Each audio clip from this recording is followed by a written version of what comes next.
ano, pamatay man ako. Negatibo pa rin Kinumpirma ng Philippine Statistics Authority na walang kahit anong record ang pinaghahanap ng kamera. pangalang Mary Grace Piatos at Kokoy Villamin. Magtanong nga kayo sa Davao kung sino yung Mary Grace Piatos. Kaugnay sa kinekwestiyong confidential funds ng Office of the Vice President. Kilala niyo? Maraming Piatos na sa Davao. Totoo ba to, sir? Ito naman. Oo, mamatay ko! Lupa doon sa likod ng City High. Lupa yan ng mga Piatos. Punta ka sa Bunawan, may mga Piatos dyan. Hindi ko lang alam kung sino si Mary Grace, ha? Oh, pero maraming Piatos dyan. Huwag mo yung sabihin na not-existent yung tao dyan. Walang birth certificate. Ay, papahanap nga nyo. Ayon po sa PSA, walang nakarehistro sa birth, marriage o kahit na death record nila na may pangalan pong Mary Grace Piatos. Pwede naman kasi gumawa ka ng pangalan, yung mag-codename ka para it's intelligence operations, Alright. confidential operations. To hide the identity of that person, they can assume nom de guerre, they can assume their codename. Ang pwede man gano'n. Pero pasabihin mo, Piatos, sa insulta pakayaman ng mga Piatos sa Davao, lalaki ng lupa ng mga Piatos sa Davao. Merong Piatos sa Davao. Ganito na lamang depensaan at pinaninindigan ni Senator Bato de la Rosa si Vice President Sara Duterte dahil sa pagkakaugnay ng bise sa pangalang Mary Grace Piatos. Muli na naman kasing nabisto ang bise sa pangalan na nauugnay sa kanya na si Mary Grace Piatos. Matatanda ang kinumpirma na ng Philippine Statistics Authority na walang record si Mary Grace Piatos na siyang isa umano sa mga tumanggap ng confidential funds mula sa DepEd sa ilalim ni Vice President Sara Duterte. Pero ang nakakagimbal pa, napagalaman na wala rin palang record ang mahigit 400 na tumanggap rin ng confidential funds sa ilalim pa rin ng pangalan ng bise. Bukod pa dyan, ilang mga bagong resibo pa ang kwenisyon ng mga kongresista dahil sa umano'y hindi magkakatugmang pangalan at pirma. Dahil na rin sa patuloy na pag-iimbestiga ng mga kongresista sa kontrobersyal na pangalang Mary Grace Piatos, tila unti-unti nang naliliwanagan at tila tukoy na ang tunay na Mary Grace Piatos. Narito ang buong detalye. Ngunit bago tayo magpatuloy, huwag kalimutang i-like, share, subscribe, and click the notification bell for more updates and for more upcoming videos. Maraming salamat! Tulad ni Mary Grace Piatos, nadiskubre ng mga kongresista na wala ring record ng kapanganakan ang mahigit 400 pangalan na tumanggap ng confidential funds mula sa Department of Education sa ilalim ni Vice President Sara Duterte. Ito ay batay sa kumpirmasyon ng PSA o Philippine Statistics Authority sa House Committee on Good Government of Public Accountability. Ngunit ang ibang pangalan ay may record sa PSA pero maraming kapangalan. Kasama sa walang record ang isang Kokoy Villame na tumanggap ng confidential funds mula sa DepEd at Office of the Vice President pero magkakaiba ang pirma sa mga resibo. Bukod pa dyan ay may bago ring mga resibo ang kwenisyon ng mga kongresista, si Alice Crescencio na nakapangalan sa 3 resibo pero magkakaiba rin ang pirma at address. Sina Sally naman at Sheila magkakaiba ang pangalan pero pareho ang pirma. Kaya naman nilista ng mga kongresista ang mga nakita nilang pwede umanong ikaso sa mga sangkot sa nakalipas na pagdinig ng komite, gaya ng technical malversation, bribery, corruption of public officer, falsification of documents, perjury, at ang pinakamabigat, plunder o mandarambog. 612.5 million pesos na confidential funds ang hinanap ng mga mambabatas kung saan ito nagastos na mapasa hanggang ngayon ay hindi pa rin umano masagot-sagot ng bise kung saan na nga ba raw ang pera na ito na galing rin mismo umano sa taong bayan na kanyang pinangako ang bibigyan di umano niya ng tama at tapat na serbisyo. Partikular na sa tanong kung sino nga ba si Mary Grace Piatos. Ayon pa kay Heidi Mendoza, dating state auditor at kasalukuyang senatorial candidate, may obligasyon umano si Vice President Sara Duterte na ibuniyag ang mga tunay na pagkakakilanlan ng kanyang mga confidential na impormante kapag ito'y hiningi ng Kongreso at ng COA. Sa ginanap na online press conference ng House of Representatives, inihayag ni Manila 3rd District Representative Joel Chua na naglagay ng protective measures ang COA sa pag-audit ng confidential funds dahil kailangan umano na totoong pangalan ang nakalagay dito. Dahil na rin sa patuloy na pag-iimbestiga ng mga kongresista sa confidential funds ni VP Sara Duterte at sa controversial na pangalang Mary Grace Piatos, Tila unti-unti na umanong naliliwanagan ng mga kongresista kung sino nga ba talaga ang tunay na Mary Grace Piatos. Panuurin, pakinggang mabuti at kayo na ang bahalang humusga. Morning po mga kong. Actually, 3 po yung questions ko. Sorry na. Pero maikli lang naman po. Unahin ko lang po, very passionate po yung House members kasi dito sa isyong ito. Sa isang survey ng Octa Research, na lumabas na 69% o 7 sa 10 Pilipino yung pabor sa pagpapatuloy at pagpapalawak ng AKAP program. Ano po nga masasabi nyo dito? At any message sa mga critic na ganito yung lumalabas sa survey pero may mga kumukontra rito? Hindi, kasi hindi naman nawawala talaga yung mga kumukontra, especially pag may vested interest. But ang important kasi, like yung nababanggit namin parati, yung mga ayuda kasi ng pamahalaan, hindi lang naman ngayong gobyerno yan ngayong administrasyon. It has always been there. It's a way to help directly yung mga kababayan natin na nangangailangan. As long as na dumarating sa tamang tao, sa mabilis na paraan, dapat hayaan natin na matulungan ng pamahalaan yung mga mamamayan natin. Numbers don't lie.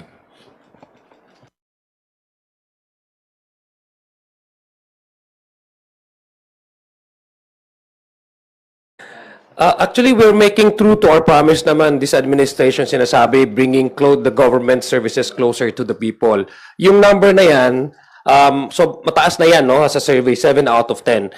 Apart from yung gusto at suportahan ng ating taong bayan, it also speaks about yung effectivity ng programang ito.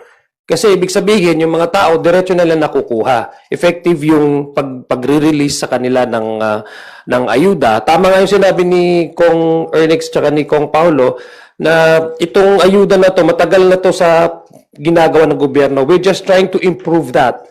This time, we are not saying that the AKAP is perfect. There's going to be a room for adjustment. That's why we are trying to really improve the services to the people para po madama nila na ang gobyerno po ay working for them. Yung sinasabi po natin na kaya kailangan itong ayuda dahil it goes directly to the pocket of the people And then it will strengthen the purchasing power of these individuals, itong mga taong to as part of the yung consumer, no, that would in effect it will contribute positively to the local economy, which in effect is good. Opo, and speaking of pagtulong lang sa ating mga kababayan, pinalawak kasi ng PhilHealth yung kanilang benefit packages sa ating mga kababayan. Specifically, sinali na rin sa benefit packages yung outpatient emergency care at tinaasan pa yung case rate packages para sa critical illnesses. Ito rin yung sa PhilHealth po kasi matagal na rin nananawagan yung Kamara dito nga sa PhilHealth. Ano pong masasabi nyo rito sa expanded coverage po na ito? During our hearing, nandun naman po, you were all present during our hearing. Ito po yung mga part ng mga privilege speech, part po ng mga tanong during our hearing, yung nandun po ang PhilHealth na kasama natin. At wini-welcome po natin tong development na to kasi nakita po natin yung, sabi nyo nga, yung expansion na yan. Kailangan po talaga ng mga beneficiaries ng PhilHealth saka mga members po niyan. Sabi ko nga, kung ikukumpara mo dati, parang bulk talaga ng expenses na shoulder nung medical assistance program. Pero with that expansion, kumbaga, ito po talaga yung trabaho nila. We've been waiting for this. We've been telling the people na ito po ang kailangan ng taong bayan mula sa PhilHealth. And wini-welcome po natin at maganda po na development yan for PhilHealth.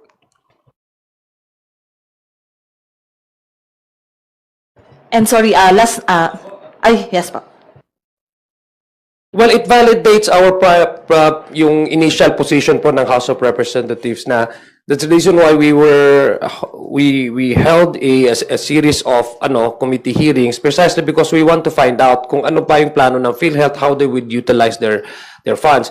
Natatandaan mo nung una, binatikos tayo dito dahil sinasabi tinatanggalan daw ng assistance, medical assistance, kung ano man yung binibigay ng PhilHealth sa ating mga kababayan. This only proves what we are saying all along na may pondo ang PhilHealth and they kailangan lang talaga nilang i-maximize kung ano yung po pwedeng ma-reach at ma-improve yung kanilang programa. And right now, nakita natin under this new CEO, President ng PhilHealth, kaya naman pala mag-expand. At tama pala yung sinasabi ng Kongreso na kailangan nilang gastusin yung kanilang pera dahil sobrang laki and they just have to put that in the right perspective, in right programs. So it validates our position that PhilHealth has the money and they need to expand more. They need to navigate more on how they would provide healthcare services to the people, especially to the direct contributors. Opo, and last na po, tinawag ng Malacanang si former President Rodrigo Duterte na one-man fake news factory when he said that President Ferdinand R. Marcos Jr. is becoming a dictator. Ano lang po yung masasabi niyo po rito? Well, ako dun sa statement, ang hirap po talaga eh. Parang I'm leaning towards that statement na parang factory sila ng fake news, pati yung mga data nila, pati yung mga rally nila, para talagang parang ang tawag dito, parang literally factory ng fake news kung baga. Tapos pag hinold sila accountable ng tao, kakambyo naman sila na joke lang daw yun. Parang nagmumukha tuloy silang joke eh. So, ewan ko, parang ano bang tawag mo doon sa hari na father faker? Father ng mga fake news, ganun, mother faker. Hindi ko alam kung paano tatawag natin sa kanila. Father faker, mother faker, o anong tawag sa mga anak nila? Fakerist? Ganun? Oh, para mga ganun yung dating nila, para mga super villains. Ewan ko ba?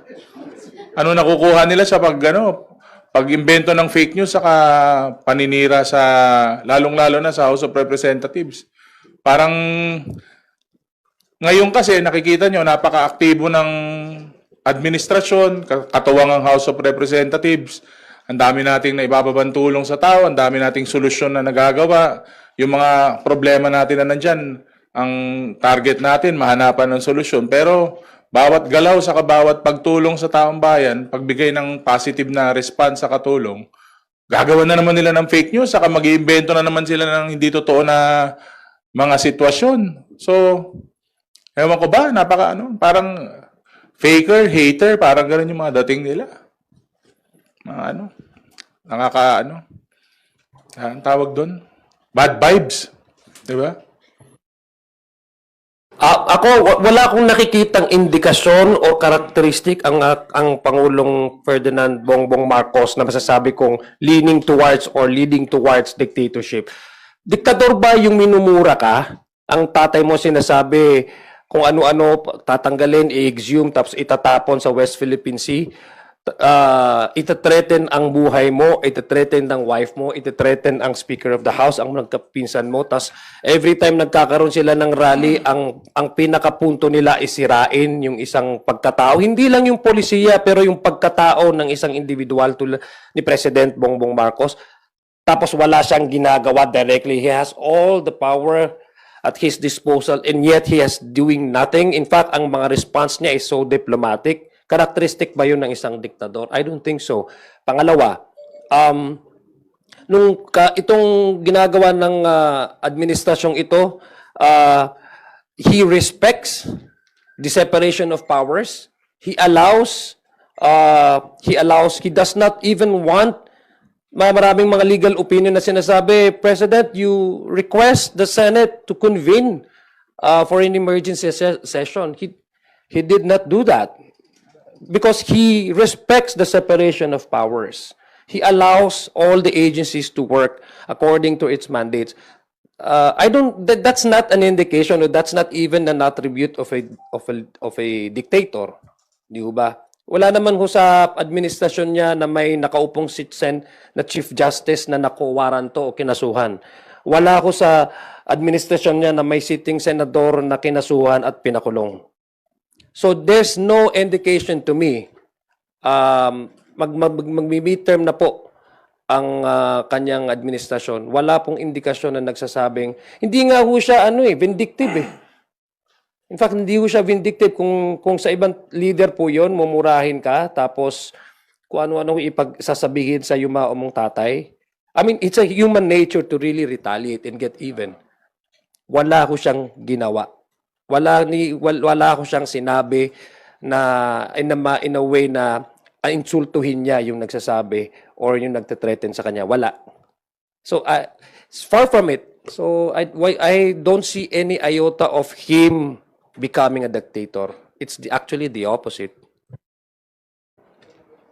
Just to a quick add-on po na, sa mga recent presidents ng bansa natin, I could easily say na si Pangulong Bongbong Marcos yata yung isa sa pinakamabait na eh. It's very far from being a dictator. With all due respect to the people who are saying na dictator si President Bongbong, nakakalungkot kasi na, tayong mga Pilipino, we are attacking yung kapwa Pilipino natin. For what? Oh, let's stop for a minute and think about it. Bakit ba sinasabi ng ibang tao na diktador si Pangulong Bongbong? Dahil ba may basihan o dahil ba may interes ng paninira sa kapwa? In reality, ang kalaban nating mga Pilipino nasa labas ng bansa natin. We should look outside our borders who are trying to bully us. Yung mga ibang bansa na nagsasamantala sa atin, and people and Filipinos who help, who support these other countries bullying us, yun yung dapat nating may masasabi tayo sa kanila. But President Bongbong Marcos has done nothing but help the Filipino people and help the interest of our country.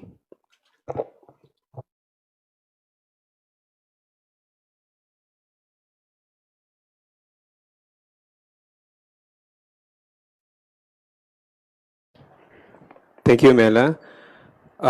From Radio Pilipinas, you're recognized, Kat Porbes, for your questions.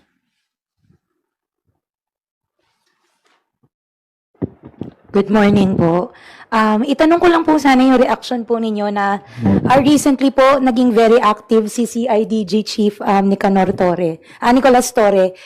Una, yung pag-file po niya na reklamo laban sa isang Cebu-based vlogger na nagpakalat ng maling impormasyon na siya daw ay na-ospital. At pangalawa po yung kanya rin pong maigting po no, na kanyang pag-file din po ng kaso laban kay former President Duterte. Doon naman po sa pag-threat niya sa mga senador na sinasabi niya ipapasabugin. Ano po ang inyong reaksyon dito? Karapatan po niya yun. Karapatan po ni General Torre yun. Sabi ko nga, kung ako rin siguro yung nasa lugar niya at sinabing nasa ospital ako, na may mga possible threats sa family ko, ay hindi ako magdadalawang isip na gawin din yung ginawa niya. Kasi they're stepping over lines of ethics and morality itong mga tao na to. Nakakalungkot na may mga bayaran na tao na ganyan. At para silang mga walang sariling pamilya, they're willing to go to miles of desperation para lang makasira ng ibang tao. So, kung ako rin nasa lugar niya, malamang ganun din ang ginawa ko. Just to add on, I think General Torres just being proactive in doing his job. We would want our law enforcement heads to, be proactive. So, kudos to General Torres. Saka personal attack yung ginawa nila sa kanya. Hindi lang naman because of his work. Talagang personal na masyado yun.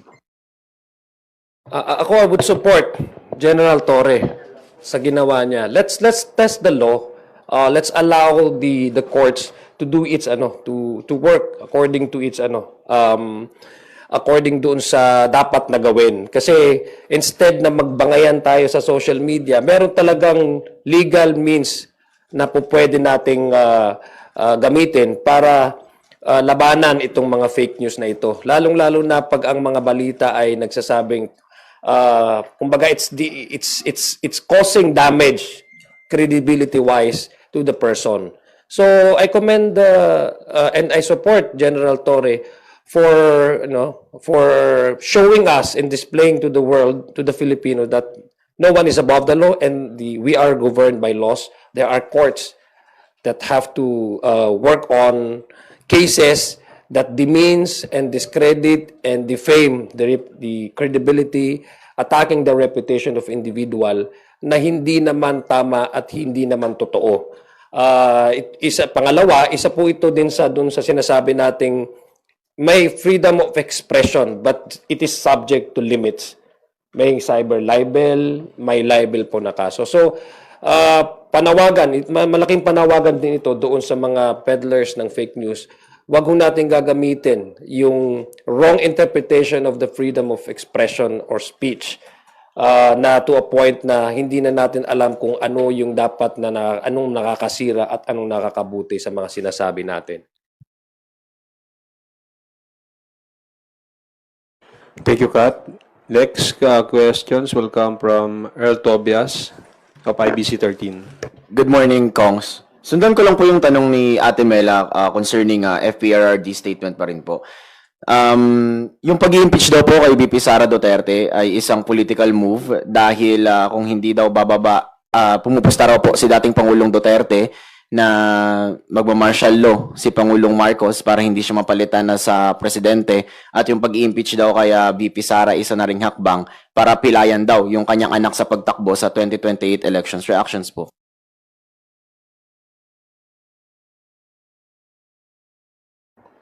Yung sa pagdeklara ng martial law, fake news po ulit.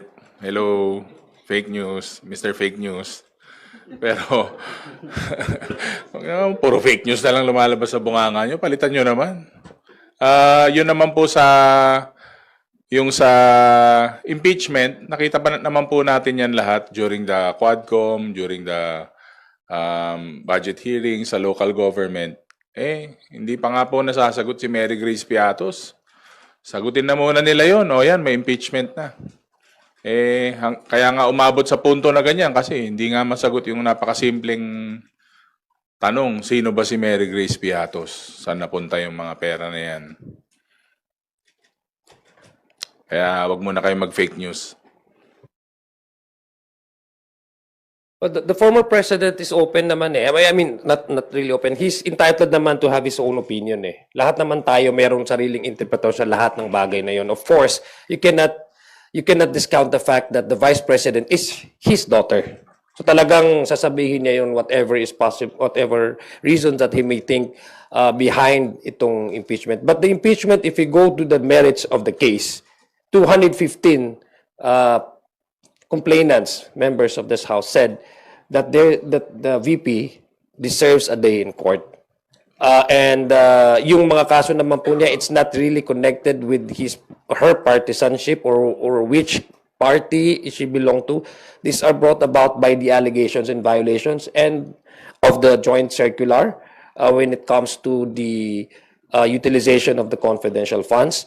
One of the articles of impeachment is brought about by the threats that she made publicly against the president, against the first lady, and the speaker of the house, threatening their lives. So we should not divert from those the real issues at hand. No, yun po yung focus ng impeachment na ito. Politika, darating naman yan sa mga election. There are ways para resolbahin ang politika, but this is already something beyond politics. This is about holding public official accountable to their actions. Thank you, Kongs. Follow-up lang po. Nasabi nyo nga po kanina na parang tuwing rally na lang may focus na sinisira na lang ulit yung mga ilang politiko. Umabot na po ba sa punto na parang concerning o nakaka-alarma na rin? Kasi parang may pattern na next rally po ba, ganito rin ulit yung magiging narrative? Sinong naninira? Yung concerning FPRRD statement pa rin po. Kasi last week, meron yung na-file nga ni General Torre na sedition kasi yung threat sa senador. Ngayon naman, towards the administration, may nakikita na po ba tayong pattern na tingin nyo po alarming na with their campaign? I'm sure it will intensify sa kampanya kasi nga po, ang contenders lang naman dun sa grupo nila is parang isa, dalawa. Yung iba, yung mga bira ng bira sa presidente, sa House of Representatives, sila yung mga number 50, number 40.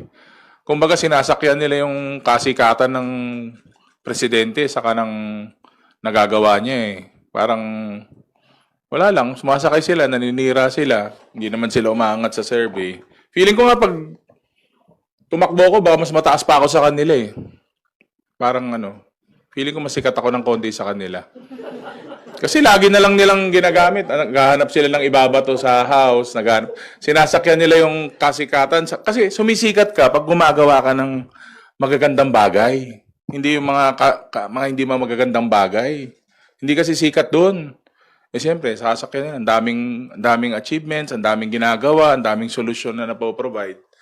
Ito namang mga nasa dulo ng mga tumatakbong senador, kung ano-ano na lang ini-issue para lang, siyempre, mag-grab sila ng media mileage, di ba?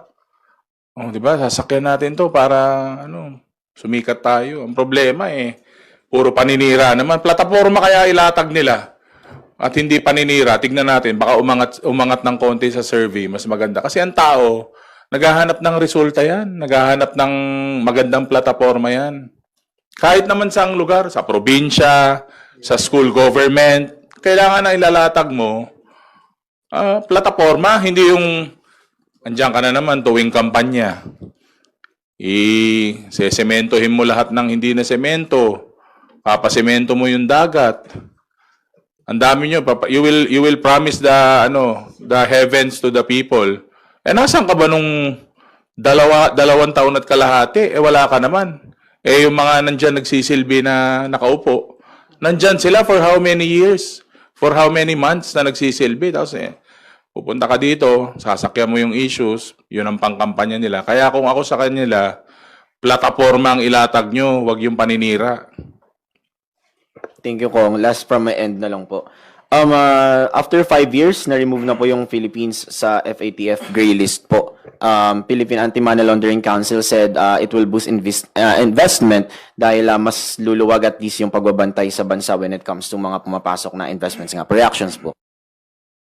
Ito, i-connect ko lang sa sinabi ni Kong Ernix kanina that the President is busy defending the nation, protecting and preserving our national territorial sovereignty. No? Apart from that, this administration is also busy trying to address yung credit standing ng Philippines, kung ano yung image ng Philippines internationally. That's one of the indication that this administration means business.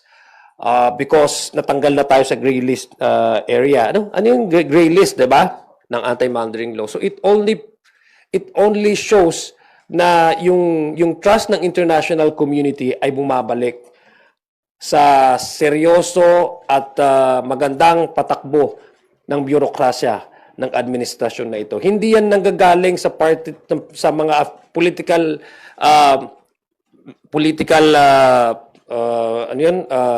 allies ng administrasyon na to. This news comes from a legitimate international organization saying that the Philippines is no longer does not belong in the gray list of the countries na massive yung money laundering. No, so it's a positive development, and we commend this administration for really addressing that issue and removing us from that list. Ako just to add lang, tingin ko isang reason doon yung total ban ni President sa Pogo.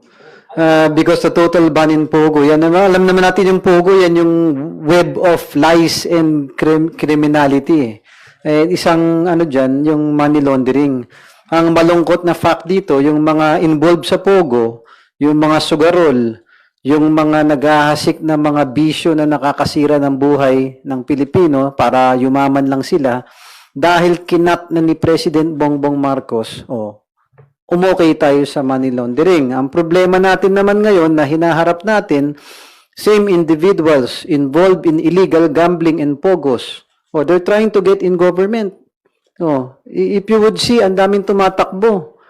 Gusto makapasok sa pamahalaan para proteksyonan na naman yung mga illegal na gawain nila. That's why I really salute and commend President Bongbong Marcos na binan niya yung pogo, binawal niya yung mga gambling na yan, Pero we should really help the President na, tayo mga botante maging matalino. Huwag nating hayain mapasok yung pamahalaan ng mga illegalista ng mga taong to. Thank you. Idadagdag ko lang din, no? I think from our end, yung Quadcom, ito po yung nagpapakita na yung talagang direction po ng Quadcom ay nasa tama na direksyon.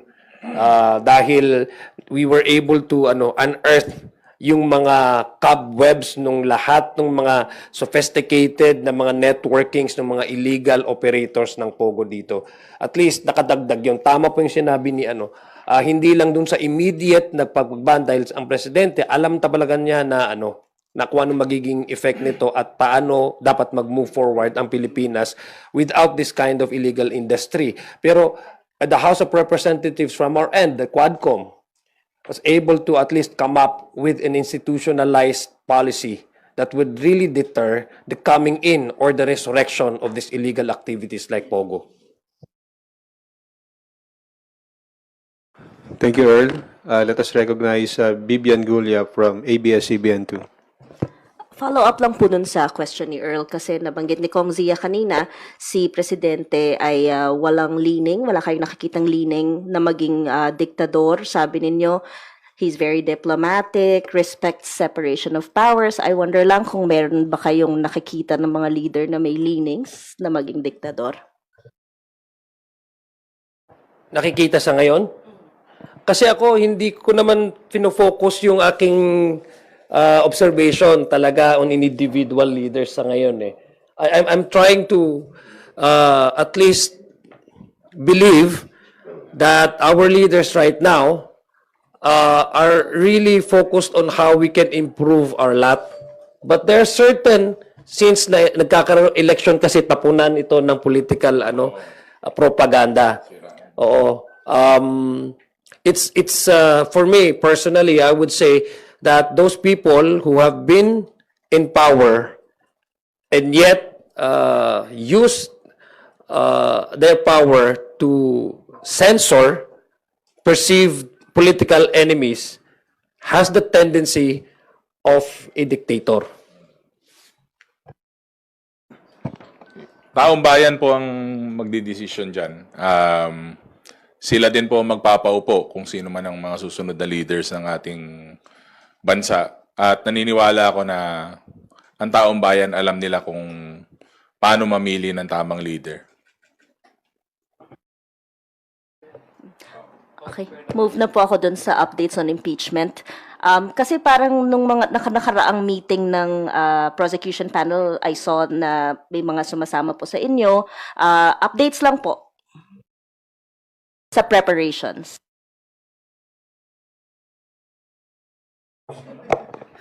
Yes, yung prosecution panel, actually we're not part of the prosecution panel, but as far as we know, they are doing their best in preparation for the upcoming trial sa Senate. At the end of the day, I'm sure both parties are preparing. So, yung impeachment trial kasi sa Senate, it's a good opportunity na marinig yung dalawang panig eh. So I think it's the most democratic process we can go for. That's why both parties should really be prepared. And I think they're doing that. Thank you. Saka the prosecutors have been granting interviews naman with the different radio stations, sa social media, sa mga forum. So, I guess on our part, yung mga young guns na nandito sa harap ngayon, ano naman po kami, we've been, gano'n ba tayo katagal dito sa young guns, schedule natin ng Monday. So, yung trabaho po natin to keep the public informed at saka yung mga different programs din namin aside from the political situations, meron din kaming updates, meron din kaming mga local na programs. Ganun pa rin po naman yung on our side, on our end.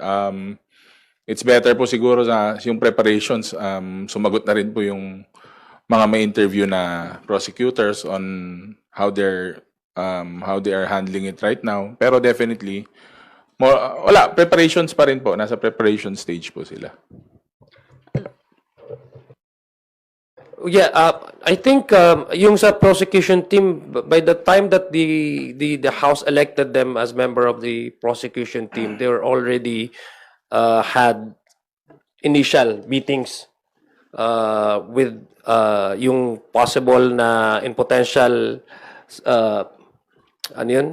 legal assistance na makukuha from other law firms. No, I think that's one of the things that they also are trying to navigate on how they can improve how well they would present their evidences once the impeachment court convenes.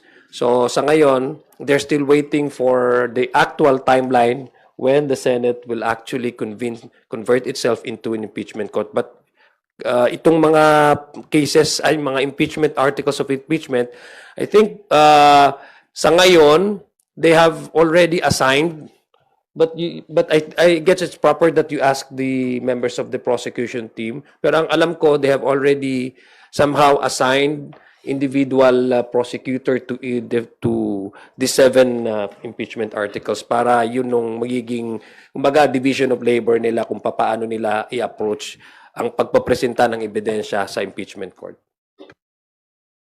Also, Senate President Escudero said the Senate needs special session to start VP Duterte trial.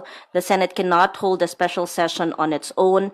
And in relation to that, representatives from the Makabayan bloc are urging the President to immediately call for a special session of Congress to enable the Senate to convene as an impeachment court.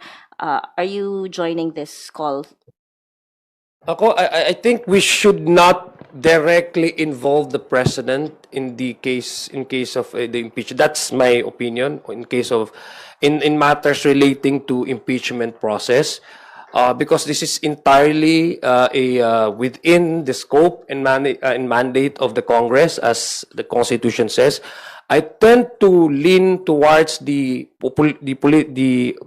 legal opinion of one of our prosecutors, Congressman Lawrence Defensor, when he describes the impeachment process as sui generis, unique of its own. Dahil hindi naman ito legislative na trabaho, ito ay something else. Ito ay paglilitis sa isang nasasakdal, in this case, the Vice President of the Republic.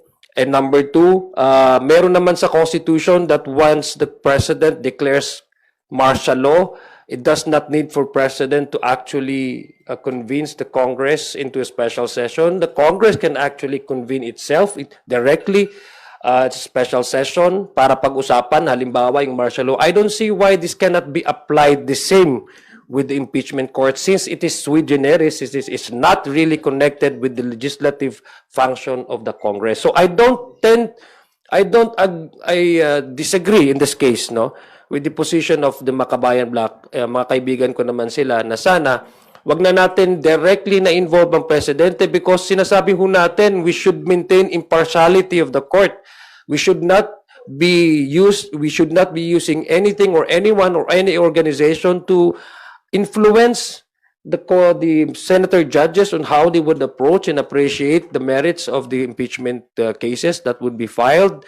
The more that we should disallow the president to involve directly, kasi kailangan ho natin, baka sabihin naman ng mga kritik na yan, kritiko ng ating pamahalaan, na pag ang presidente ang mag-request ng special session, baka sabihin nila it would translate into influencing the senator judges, at baka sabihin naman nila ito'y political move. So ang position ko dyan is we should not allow the direct participation of the president. It is the sole mandate of Congress, meaning both houses of Congress, to approach the case of an impeachment process. I'll reiterate my statement nung huling nag-press con tayo. It's really yung bola nasa court po ng Senate. It's really with the hands of the Senate. Maraming opinion, maraming iba't ibang opinion coming from different sides, pro or anti, yung mga legal opinion. Nasa bola po yung bola po talaga nasa Senado. So that's the way I see it. That's how ganun lang kasimple po, that's how simple it is. Nasa Senado po yung bola. Nasa sa kanila kung isushoot or ipapasa. Last na lang po. Yung statement naman ni Senate Minority Leader Coco Pimentel, and actually na may medyo along the lines din yung sinabi ng isa sa framers ng Constitution, Attorney Christian Monsod. They said that pag sinimula ng trial in July, it goes against the Constitution because merong forthwith mandate daw ang Constitution. Your thoughts lang po. Ako yung statement ko kanina about the impeachment. Parang yun na talaga yung, my mind is set on that, na nasa Senado po yung bola. So, it's up to them kung paano po nila i-handle yun. But do you think the senators will be violating the Constitution if they do not start immediately? Hindi po importante kung anong iniisip ko eh. Ang action po nasa sa kanila. So, I leave it to the Senate and the wisdom of the Senate. Thank you po.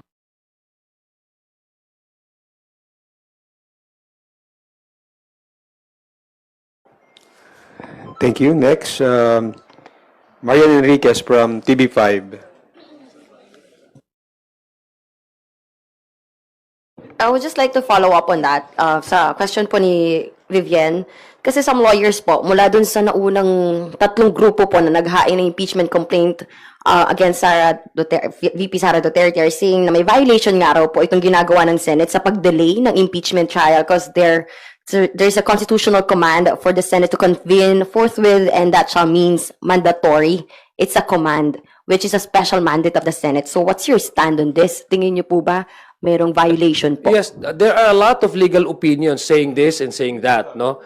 Marami pong mga abogado, mga legal luminaries na you would see whether they're pro or whether they're against the impeachment process. But more than the issue of legal interpretation of the word forthwith, I guess it only speaks about the demand of the people to hold the Vice President accountable to her actions. No, it's more on the demand and the clamor of the people that indeed kailangan magkaroon na ng impeachment process. I guess the messaging that I'd like to look at, no, apart from all the various legal interpretation, is we agree, the country agrees.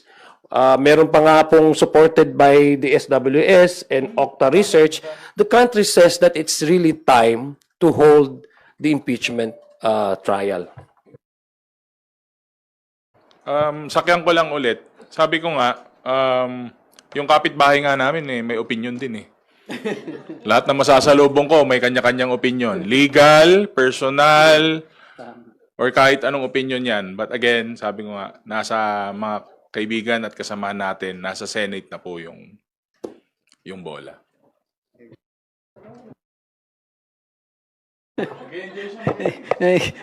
Lahat sinasagot mo na. Hindi, ano lang, ako lang kasi, forthwith nga eh. So, without delay at agad-agad, I don't understand why hindi ko talaga maintindihan bakit there's room for interpretation. Maraming excuses na pwedeng gawin, maraming magaling, gaya nga na sinabi ni Kong Pao, pati yung kapitbahay nila may opinion. But the end of the day, ang dali naman kasing intindihin. When you say forthwith, agad-agad. And this is not really for or against anyone. The impeachment process, the Senate acting as an impeachment court, is a venue for both parties to be heard. I think it's the most democratic and fair process, kaya nga nasa saligang batas yun eh. So there's no reason para harangin o siraan o gamitin pa sa politika. Let's follow our Constitution at our sentido común na pag sinabing forthwith, agad-agad. Thank you, sir. Sundutin ko lang po ulit yun dun sa accusation nga po ni former President Rodrigo Duterte kay PBBM saying na, yun nga po, veering towards a dictatorship po itong admin kay PBBM. Yet his daughter, VP Sara, said in an October 2024 press con, sinabi niyang si PBBM hindi marunong maging presidente yan. Your comments po. Yung sa statement ng dictatorship, no, ni former president. Fake news alert. Fake news po. Kay Congressman Adyong, sir, si Lanao del Sur Governor Datu Mamintal Bombit Alonto Adyong Jr. has endorsed the re-election bid of Senator Ronald Bato de la Rosa. Do you share the same views? We may be brothers, but we have our own opinions naman talaga eh. I mean, he has entitled to also endorse anybody, any candidate that he feels fitting to assume the office of senator, no? Yun po yung kanyang position. I think the governor was coming from the issue on, I mean, he's coming from in a place where Senator De La Rosa once became student of the Mindanao State University. Meron talaga silang engagement before when they were in college. So I think that's where the governor was coming from. Para magkakaiba-iba ho kami ng kanyang opinion sa pagdating sa kung sino i-endorse. But I respect his decision, and I think he's entitled to endorse anybody he thinks is fit to become senator. Let's just leave it at that. I respect the decision of the governor. Mine, I have my own choices for senators. I have my own choices of senators. Okay? At saka, gusto ko lang ding sabihin na member ako ng Lakas. CMD, yeah. Thank you, Marian.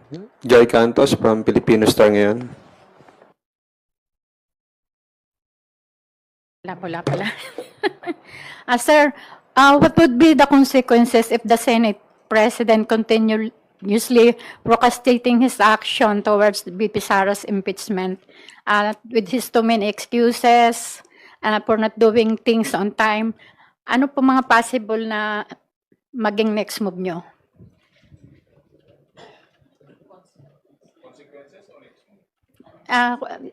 Yung consequences din po, sir, for dilly-dally in the issue. Well, si Senate President Chisa Escudero, siya po ang leader ng Senado. So, yung move niya po na ganyan, yung statements niya po, yung mga sunod-sunod na press con niya, that's under his leadership. So, kung may positive side, kung may negative side, hindi naman po natin makokontrol yung reaksyon ng tao eh. But again, sabi ko nga po, that's under his leadership. Siya po ang titimon dyan. So parang halimbawa, ako kunwari ang Speaker ng House of Representatives. Kunwari lang huwag kayong mag-expect. So kunwari ako ang Speaker. Lahat po yan, yung mga actions ko, lahat po ng diskarte ko, syempre, may kaakibat po na positive, may kaakibat din na consequences. So, if it's under your leadership, if you think it's best, then you have to go with it. Kailangan mong panindigan yung decision mo. Anything na sumunod after that, kasama po lahat yun sa totality ng mga decision sa mga ginagawa natin. Yun lang po. Since nababas na po sa social media si Senate President Escudero, could you tell your Senate counterparts to stop lagi-gaging and get to work? Yung bash po kasi, ang hirap na ng bashing ngayon dahil puro fake accounts na po yung mga nambabash eh. Kahit nga po ako, binabash ako eh. Minsan po kasi, fake news na nga, bash pa. Biro mo sinasabihan ba naman ako, napakagwapo ko daw? Siyempre, hindi naman totoo yun. Totoo naman, sir. Aminado naman ako, kaya nga hindi ako nag-artista eh. Kaya nagpolitiko po ako. Pero ang ibig ko sabihin, we are now in a world of where everyone is connected. We have our cell phones, we have our gadgets and devices, and anyone can state their own opinion, kahit ano po yan. So, parang nagiging na nga po nagiging normal na nga po, nanonormalize na nga po yung bashing. Diba? Kaya nga po minsan sinasabi natin na dapat no bashing, ganun. Pero at the end of the day, ang gusto lang po natin is yung accountability, saka syempre, no to fake news tayo. So, again, ma'am, to answer your question, it's all part of the territory. It comes with the leadership position. Kahit ano pong position yan, kahit kapitan, kagawad, SK, Senate President, Speaker, Presidente. Kasali po lahat yan sa decision making and it's part of the territory. Kailangan po natin talagang panindigan yun kung ano man ang ginagawa natin. So that's my take on that. Sir, with regards naman po dun sa fake news, sabi po ng company ex-president PRRD, depend daw po nila si Jun Abines, yung vlogger sa Cebu naman ni yung bahay. Do you think it's okay na i-depend yung man with such tomfoolery behavior? Nag-spread na nga ng fake news, mga kabulastugan, i-depend pa po ba sa court yun? Mag-prepare po daw sila sa legal battle. On your part po, yung CIDG po ba, willing kayo to support them kung kulangin po yung mga lawyers nila? Ma'am, we will not get involved. The House of Representatives nor any of us will not get directly involved in this case. It's just a personal General Torre filed that complaint as a citizen of this country, and the other party would also have, under our constitution, would also have a entitled to any defense. Kung sino pong susuporta sa kanila, welcome po 'yon. So let's put it that way. But kami, ang sinasabi ko po, nasa tamang lugar po si General Torre. Saka lastly, siyempre sa House, no to fake news tayo dito. So, we will never support fake news sa House of Representatives.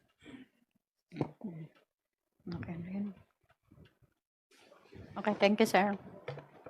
Thank you, Joy. Are there any other questions from our media colleagues here? If there are no questions, we will entertain a opponent question from Edgen Olikino of Daily Tribune. Is there a discussion in the House to urge President Marcos to call a special session? According to former Senate President Drilon, only the President has the sole authority to order Congress to convene outside its calendar. Although there is a similar pending petition in the Supreme Court, former Senator Drilon says the High Court has no power over the Senate. Senate is a co-equal branch. So kung i-order man nitong mag-convene ng Senate as impeachment court, pwede raw po itong in disregard ng Senado. Any comment? Ako lang, as far as yung question ko, may usap-usapan sa Congress para i-urge si President Bongbong Marcos. Wala. Hindi na papag-usapan yung pag-urge. And it's my humble opinion na like yung sinabi ni Kong Z, na dapat hindi makialam si President Bongbong Marcos in terms of dun sa impeachment process. Kasi yung sinasabing calendar, legislative calendar yun iba naman tong impeachment So I don't think, it's in my humble opinion na paanong mangyayari na si President Bongbong Marcos lang ang pwedeng gumawa ng hakbang para mag-proceed yung impeachment court ng Senate in convening. Di parang nakaasa na naman yung Senate sa iisang tao, sa Pangulo. Sinabi na nga ng Constitution na sole responsibility ng Congress and the Senate to do the trial of any impeachment. So it makes no sense na i-involve natin ang Pangulo para sa ganon. Ako, sa response to that, I still maintain my position that we should not allow the direct intervention of the President when it comes to the issue of impeachment process. Dahil unang-una, ang sa akin lang po is this is entirely within the ambit and powers of the Congress. We should insulate any form of influence that people may think na baka yung kritiko baka magagamit na naman na influencing the Senate and the impeachment process as a whole. And I tend to agree with Senator Drilon nung sinabi po niya na may separation of powers actually in judiciary, executive, and legislature. Para yung purpose po niyan is to avoid any possible constitutional crisis that may happen. I guess the separation of powers also speaks about restriction on each of these branches of government should not encroach on others' mandate. Sinabi naman po talaga sa Constitution, according to Senator Drilon, and I agree with him, that it's actually the job of Congress to approach and impeach in cases of impeachment. So it's a sole prerogative of the Senate now, since na-transmit po sa kanila ang articles of impeachment, kung paano po nila bubuksan o umpisahan ang impeachment process. So ako agree po ako dun sa sinabi ni Senator Drilon in one of his interviews na ang sabi, actually nakikinig ako doon, interview niya yun kay Ted Filon, sabi niya that the Supreme Court should dismiss all this petition, no, questioning the Senate, yung petition for mandamus, etc. Sabi niya, dismiss na yan because in fact, it's spelled out in the Constitution clearly that it is within the mandate and within the powers of Congress. So, yun po yung aking position diyan, na naniniwala po ako doon sa legal opinion ng dating Senate President at naging Secretary din po ng Department of Justice, Senator Franklin Drilon. Thank you. Before we end our, do you have another question? Okay, Rosalie Cas from UNTV. Opo. Go ahead. Hingin na rin po namin yung reaction nyo sa statement po ni SP Cheese. Sabi niya po kasi instead of pressuring the Senate, maghanda na lang daw po yung House ng ebidensya para po sa pending impeachment trial. At saka po, sabi niya rin po ito, before telling us to hurry, they should answer simple questions. They did not rush themselves. Now that the complaint is filed, they're rushing excessively. They have no moral basis to take such a position. Well, una po, it's not really, the House did not file for petition for certiorari. There's no filing of mandamus from the House. It was initiated by, number one, a group associated with the Vice President. Number two, it's entirely an individual private citizen who filed for the petition of yung mandamus, no? For mandamus certiorari yung kinano. So, kung titingnan po natin yung what transpired since the transmission of the articles of impeachment to the Senate, ang position po ng House of Representatives is very, very consistent. We will work according to the timetable of the Senate. We will prepare for the impeachment trial once it begins. So hindi po nag-iiba yung position ng House of Representatives in particular ang prosecution team.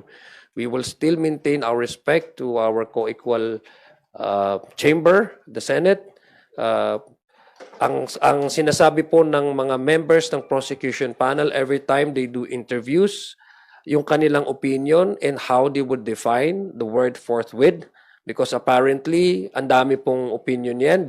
They are just sharing to the public what they think, according to their opinion, what they think what they think is the intention of the framers of the Constitution when they included that word forthwith.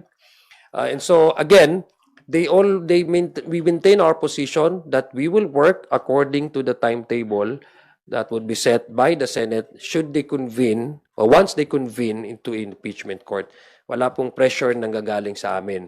Ang pressure po ay sa taong bayan. Sila po ang nagtatanong. The prosecution team is merely responding to the questions of the public.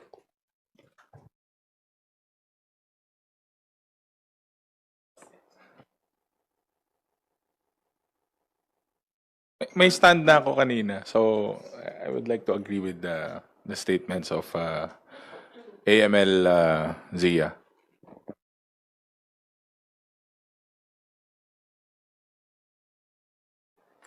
May follow-up ka pa? Okay, thank you. Before we end our press conference, we invite our distinguished guests to share their final statements. Okay, maraming salamat. Again, maraming salamat po sa pag-join nyo sa amin dito sa press briefing na ito. Kasama po ang aking mga kaibigan sa Young Guns, ang aking mga partners, si DML Paulo Ortega ng La Union at saka si Ernix Ernix Dionisio ng Maynila. Gusto ko lang pong ipaabot sa aking mga kababayan, lalong-lalo na po sa mga Muslim communities dito sa ating bansa na itong greetings po na advanced Happy Ramadan po sa ating lahat. My fellow countrymen, sa mga nakikinig po ngayon ng aming press con, and my fellow public servants po, saka yung mga tumatakbo po na kasama namin, parang kami na tumatakbo po ngayong eleksyon. Sana po pairalin natin ang plataforma kaysa paninira ngayong eleksyon at napaka-importante po yan na maging ehemplo po tayo sa susunod na henerasyon at sa kabataan. At sana din po, no to fake news po tayo. Thank you. Friend from the media, marami pong salamat sa oras na nabigay niyo sa amin. We hope that we were able to answer questions and queries na galing po sa inyo. Again, nais ko lang batiin yung mga batang tundo na kasama ko kanina. At sila Chairman Randy Pancho, at saka yung mga ibang chairman dyan. Thank you very much. See you.